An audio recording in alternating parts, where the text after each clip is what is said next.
Ada banyak benda yang saya sendiri kurang arif tentang bagaimana proses kerajaan menentukan peruntukan contohnya. Jadi kita ingat peruntukan ini minta dapat. Jadi tiap-tiap tahun kerajaan-kerajaan negeri contohnya akan menghantar senarai projek yang panjang, tebal ni kan. Antara tugas saya yang pertama di kementerian masa mula-mula masuk dahulu ialah untuk meluluskan permohonan projek-projek pembangunan untuk belanjawan 2023, kerana kita menyusun kementerian-kementerian agak berlainan daripada pentadbiran-pentadbiran yang lalu. Sebelum ini peranan ataupun kuasa, kalau dipanggil kuasa lah, untuk merancang perjalanan ekonomi bagi tempoh masa jangka sederhana dan panjang ini, peranan itu ada di Perdana Menteri.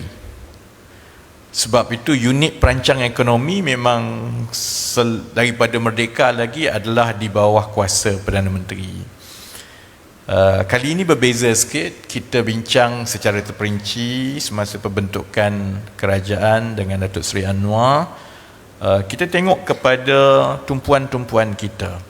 Apa perkara yang penting untuk kita laksanakan untuk melangkau kedudukan ekonomi kita ni ke peringkat yang lebih tinggi. Yang pertama, kita kena kawal ketirisan dan mengetatkan tata kelola perbelanjaan negara.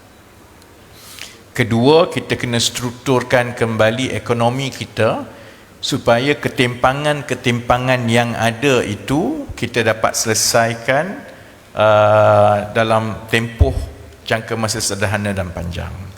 Ini antara perkara-perkara yang penting yang diambil kira masa kita nak bentuk kerajaan dan tengok kementerian yang macam mana dan bidang kuasa kepada siapa.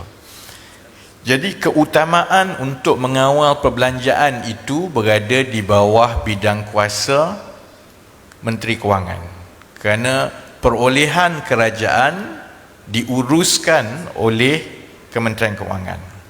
Dekat Kementerian Kewangan ni lah, kalau peruntukan dah ada, projek dah ada sebelum-sebelum ini, yang akhirnya keputusan perolehan itu adalah daripada Kementerian Kewangan. Jadi kalau kita nak selesai soal jerung, soal tiris, soal semua, kita perlukan orang yang sesuai di Kementerian Kewangan. Siapa yang paling sesuai sekali untuk bergelut dengan jerung-jerung? Perdana Menteri lah. Itu sebahagian daripada sebab kenapa kita merasakan orang yang paling layak untuk menjadi Menteri Kewangan ialah Perdana Menteri.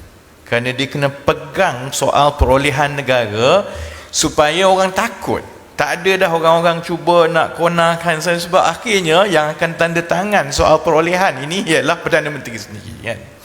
Jadi sebab itu kalau saudara-saudari tengok, tumpuan Datuk Seri Anwar sebagai Perdana Menteri ialah untuk perketatkan soal perolehan, kerana kita berbelanja sampai saya ingatlah kalau tolak gaji, tolak interest, tolak yang lain-lain, kita berbelanja sehingga 100 bilion setahun dari segi perolehan semata-mata. Kalau ada ketirisan 20-30% dekat perbelanjaan 100 bilion dalam bentuk perolehan ini, maksudnya ada 20-30 bilion yang kita boleh perbaiki. Sebab itu tumpuan Datuk Seri Anwar sebagai Menteri Kewangan adalah untuk memperketatkan tata kelola, kerana itu sebenarnya akan ada kesan yang besar kepada aliran tunai kerajaan. Saya tak payah cerita panjang soal aliran tunai kedudukan kewangan kerajaan. Kita semua tahu kita berdepan dengan hutang 1.5 trilion. Di peringkat antarabangsa, pelabur ke, pengurus-pengurus dana ke, bila dia nak tengok Malaysia, dia tengok kedudukan fiskal kerajaan persekutuan. Dia tengok pada tahap 1.5 trilion hutang ini, maksudnya kita telah melebihi 70% daripada saiz ekonomi kita. kalau nak diterjemahkan kepada kita seharian, orang bank nak bagi pinjaman kepada kita, dia tengok pendapatan kita 3,000, 2,100 kita kena bayar hutang. Tak ada orang nak datang lah. Jadi sebab itu isu utama untuk memperbaiki kedudukan ekonomi negara, dia bersabit dengan menyelesaikan soal defisit dan hutang. Ini boleh dibuat dengan baik oleh seorang yang paling kanan sekali dalam kerajaan menjadi Menteri Kewangan, tapi dia tumpu banyak kepada tata kelola dan juga perolehan.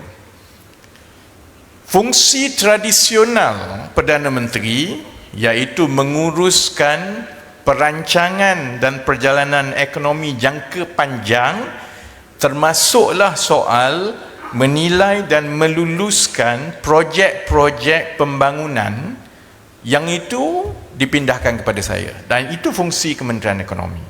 Jadi sekarang ini kita ada dua fokus. Datuk Seri Anwar fokus kepada soal perolehan, tata kelola, supaya kita boleh menutup ketirisan itu untuk kita perbaiki kedudukan fiskal kita, dan dibagi ruang pada kami di Kementerian Ekonomi untuk fokus kepada perancangan jangka panjang. Dan perancangan jangka panjang ini diterjemahkan di dalam rancangan-rancangan 5 tahun Malaysia. Kita berada di tempat yang tengah sekarang, sebab itu kita sedang melalui kajian separuh penggal, dan melalui kajian separuh penggal ini kita tengok ke mana kita nak pergi, apa keutamaan perbelanjaan kita, macam mana kita nak selesaikan masalah-masalah ekonomi jangka panjang. Dia bukan soal umum BRIM berapa, duit masuk, yang itu kami tak terlibat.